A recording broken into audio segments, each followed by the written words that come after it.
Hi, Mac fam. So I wanted to share a little bit of a story um, with you all.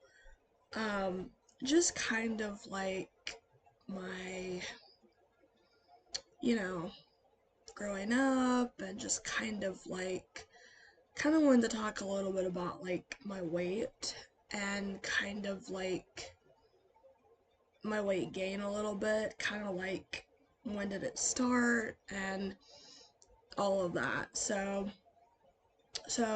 when I was a kid, a little girl, I was a very active kid. Um, I lived in I lived in a lot of different places, but I remember one neighborhood that I lived in was like a cul-de-sac, and I was very active in that neighborhood. We kind of all were, but like active like as a kid. Like I would go outside. Sometimes the neighborhood kids, my friends, would come over to my house, or I'd go over to their house and play, either inside or outside. But I remember a lot of the time I'd be outside, and I'd ride bikes and all sorts of different stuff. I even heard like I climbed a tree as a kid. Um, so yeah, and then like another neighborhood we lived in, had like a trampoline, I think, and a pool with like a diving board and or well, yeah, you could jump. I think that's what it's called, where you jump off of it like into the water. Yeah. Um, and I always loved to swim. Um, and yeah. Um, so I would, be active in the pool or, trampoline. But riding a bike, but I was a very active kid. Um, and so after that, like, I don't remember, but I did move. And so by the time I was like in middle school, looking back at like some yearbook pictures, that's actually when it started for me. A little bit of the weight gain.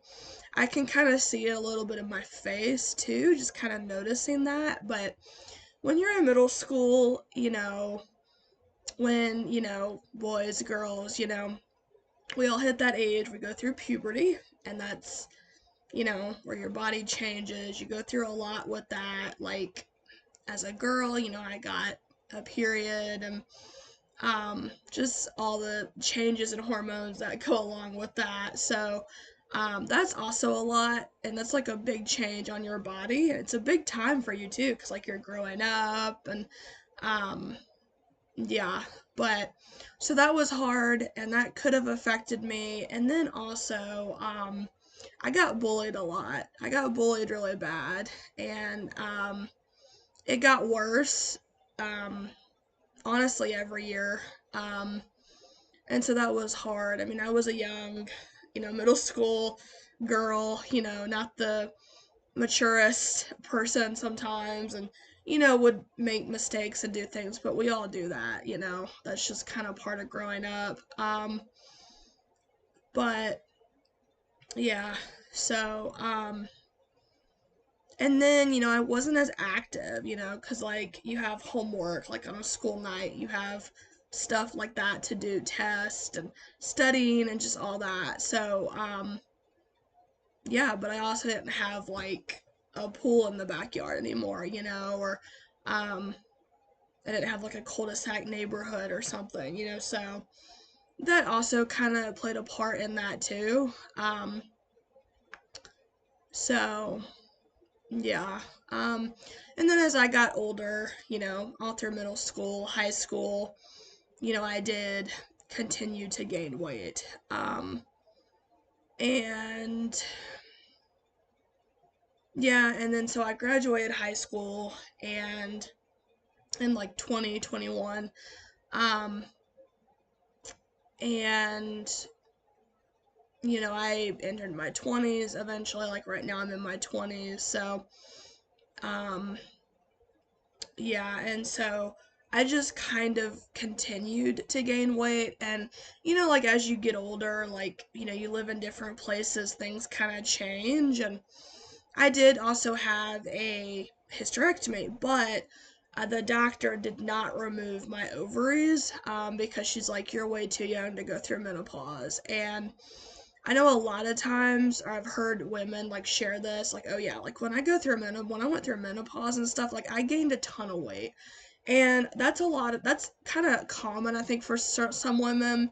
And also, like, our metabolism is different, and our bodies are just different from men, honestly. Because I've known, I know some men, and they've been able to keep off weight, and I'm like, how do y'all do that, But they're different from us, women. Like, but I've also seen women be able to keep off weight too, but it just depends on the person too. Um, but yeah, so I now as I've gotten older, like I was always an anxious kid, but when you kind of grow up, like anxiety kind of like it still affects me and it's still really bad right now and it's really hard and um so I mean that's tough and struggling like with stress eating, emotional eating, but I'm in therapy, but I also am not sometimes the most active person and something did happen to me recently where I was outside and I was like checking the mail and or going to go check the mail and I one of the neighbors that lives a few houses down she was outside and her two dogs were outside. She has a big dog and a little dog. Well, her little dog saw me and we made eye contact, me and the dog starts running towards me. And I ran back. Like, I ran like back up to the house. And I can run. Like, I've done it before. Um, but I ran and the lady was outside, calling her dog, like, get back over here. Like, and her dog came back, but I turned around and I looked back and I was like, well, I don't see the dog anymore. But I went back inside. I was like, cause like, but like, I understand too, like, you can't live in fear. And that's something that I'm trying to work on. But you also never know, like, what a dog is gonna do, especially like if the dog doesn't know you. You never know like what it's gonna do. And I've never had that happen, I don't think, in my life. So that was like the first time. But you never know what a dog's gonna do. And I'm like, well, I'm not fixing to find out. Like, because I didn't want to get bit. I didn't want it to attack me. Like, I just, yeah, I was just thinking about all that. Because, yeah, so that's kind of one reason. And, um, but yeah, I'm gonna try to work on that, maybe talk about that in therapy, but yeah, I've kind of always struggled with it. And a couple years ago, um, I went to like a doctor's appointment for like an annual checkup, and she sometimes wanted me to like do blood work. And so this one time I did do blood work for her, like, or gave like just blood just to kind of see like what's going on. And on like the paperwork, it literally said from that appointment, oh, like it literally said that I was pre-diabetic. And I was like, oh no. Like, ugh. So that was scary. We never really talked about it. And I was like, well, like my doctor didn't bring it up. I didn't bring it up either. Maybe I should have, but yeah, but diabetes do actually run in my family. I've had some family have it in the past, and a lot of my family has passed away now, so, or like extended family and stuff, but I have had some people that were diabetic and stuff and diagnosed with it. So it's just kind of something that runs in my family, and I'm sure it might be genetic, I don't know, but I know there are things in life that are like genetically passed down sometimes to, family and stuff. So it might be genetic, but I don't know. But that's just kind of one thing I kind of have to be aware of is like it does run in my family. Um, and so that's hard.